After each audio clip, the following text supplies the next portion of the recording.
دوستو کلیورن کا کہنا ہے کہ اس واقعے کے بعد میرے اندر اسلام مخالف جذبات بہت زیادہ شدید ہو گئے اور میں نے اسلام کے خلاف اپنے ملک میں آواز اٹھانے اور اسلام کے خلاف اقدامات کرنے کے لیے پولیٹکس جوائن کی اور میں ممبر آف پارلیمنٹ بن گیا،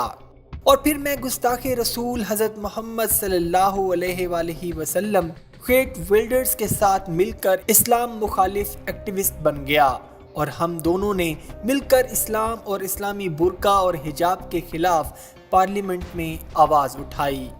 اس دوران میں نے فیصلہ کر لیا تھا کہ میں اسلام کو غلط ثابت کروں گا اور ریسرچ کر کے ایک کتاب لکھوں گا کہ جس میں اسلام کی حقیقت سب پر ثابت ہو جائے گی کہ اسلام صحیح مذہب نہیں ہے۔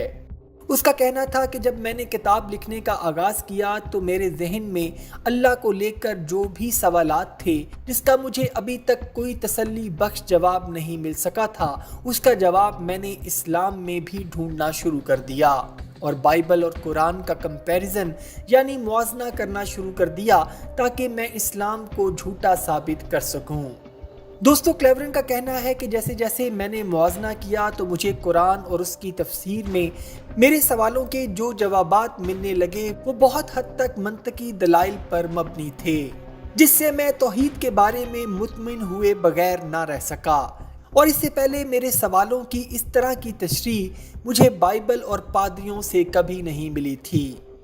اس کے بعد میں نے جب مزید تحقیق کرنا شروع کی اور قرآن اور اس کی تفسیر کو پڑھنا شروع کیا تو بجائے کہ میں اس میں سے کچھ ایسا مواد لے پاتا کہ جس کو میں اپنی کتاب میں اسلام مخالف مواد کے طور پر استعمال کر سکتا، مجھے الٹا اپنے ذہن میں چلتے برسوں پہلے کے سوالوں کے جواب تسلی بخش ملنا شروع ہو گئے، اور اس کے بعد میں نے تفصیلاً اسلام کو اسٹڈی کرنا شروع کیا، اور میں نے کیمبرج یونیورسٹی کے ایک پروفیسر شیخ عبدالحکیم مراد سے اپنی اسلامک ریسرچ سے متعلق رابطہ کیا، اور انہوں نے میرے بہت سارے سوالوں کا بہت تفصیلاً جواب دیا اور مجھے دیگر اسلامک لٹریچر سے بھی روشناس کروایا، جس سے مجھے اسلام کے بارے میں جاننے کے لیے بہت مدد ملی۔ اسلام سے متعلق تمام مواد، آرٹیکل، کتابوں کو پڑھ لینے کے بعد اور اولڈ ٹیسٹمنٹ اور نیو ٹیسٹمنٹ بائبل کو تفصیلی پڑھ لینے کے بعد مجھے اسلامی جوابات کافی حد تک منطقی لگے، اور سب کو پڑھ لینے کے بعد میرے پاس کوئی جواز نہیں بچا تھا کہ میں حضور نبی کریم حضرت محمد صلی اللہ علیہ وآلہ وسلم کو اللہ کا آخری نبی نہ مانوں۔ سبحان اللہ۔ میں نے حضرت محمد صلی اللہ علیہ وآلہ وسلم کو ایک شفیق باپ، ایک شفیق دوست اور ایک شفیق استاد کے طور پر جانا، اور ان کی شخصیت میں کوئی بھی عیب نکالنا میرے بس سے باہر تھا۔ عیب نکالنا تو دور کی بات ہے، بلکہ میں ان کی سیرت سے انتہائی متاثر ہوئے بغیر نہ رہ سکا،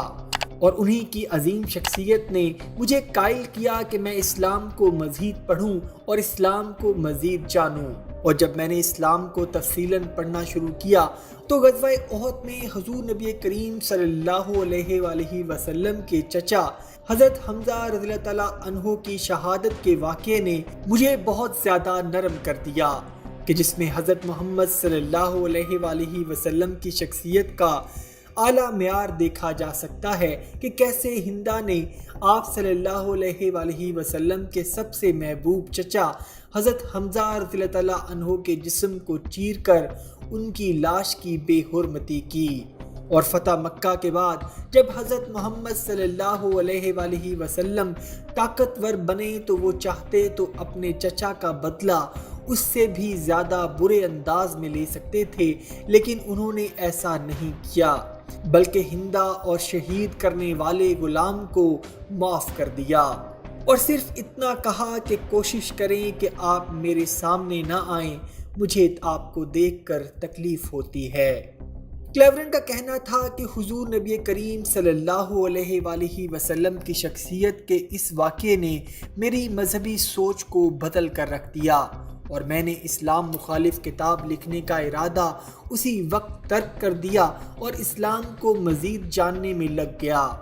اب مجھے اسلام کو پڑھنے اور آپ صلی اللہ علیہ وآلہ وسلم کی شخصیت مبارکہ کے بارے میں جاننے سے سکون مل رہا تھا۔ مجھے ہر سوال کا منطقی جواب ملنا شروع ہو چکا تھا، لیکن میں فیصلہ نہیں کر پا رہا تھا کہ میں کیا کروں، لیکن دل کو سکون مل رہا تھا۔ ایک روز جب میں صبح سو کر اٹھا تو مجھے ایسا لگا کہ جیسے میرا جسم بہت ساری الجھنوں سے نجات پا چکا ہے اور میرے اوپر سوچ کا بوجھ ختم ہو چکا ہے، اور اسلام کو لے کر میرا دل بہت ہی مطمئن اور سکون میں آ چکا ہے۔ تو مجھے معلوم ہو گیا کہ میں دلی طور پر مسلمان ہو چکا ہوں، اور یہی وقت ہے کہ میں کلمہ حق پڑھ کر باقاعدہ طور پر مسلمان ہو جاؤں، اور میں نے ایسا کرنے میں ایک لمحے کی بھی دیر نہیں لگائی۔ کیورن کا کہنا ہے کہ مسلمان ہونے کے بعد جب میں نے اپنے گھر والوں کو بتایا تو سب بہت حیران اور پریشان ہو گئے، کیونکہ سب کے سب پروٹیسٹنٹ کٹڑ عیسائی مذہب فرقے سے تعلق رکھتے تھے، اور میری بیوی نے بھی اس فیصلے پر حیرانگی کا اظہار کیا، لیکن اس نے مجھے سپورٹ کیا۔ البتہ میری بیوی ابھی مسلمان نہیں، لیکن وہ مجھے سپورٹ کرتی ہے اور میرے سمیت میرے بچوں کے لیے بھی حلال کھانا بناتی ہے، اور میں کوشش کروں گا کہ میرے بچے بھی اسلام کو سمجھیں اور اسلام کی طرف رجوع کریں۔ اور اس کا یہ بھی کہنا تھا کہ میں نے اسلام کے بارے میں بہت شدید الفاظ بھی بولے ہوئے ہیں، جس پر میں ہر وقت اللہ سے معافی مانگتا رہتا ہوں، اور بے شک اللہ مجھے معاف کر دے گا۔ امید کرتا ہوں دوستو آج کی ویڈیو آپ کو پسند آئی ہوگی۔ اگر ویڈیو پسند آئی ہے تو ویڈیو کو لائک، شیئر اور کمنٹ سیکشن میں اپنی رائے کا اظہار ضرور کر دیجیے گا، اور جاتے جاتے چینل کو سبسکرائب کر کے ہماری حوصلہ افزائی بھی کر دیجیے۔ اپنا اور اپنے گھر والوں کا بہت سا خیال رکھیے گا۔ وما علینا الا البلاغ المبین۔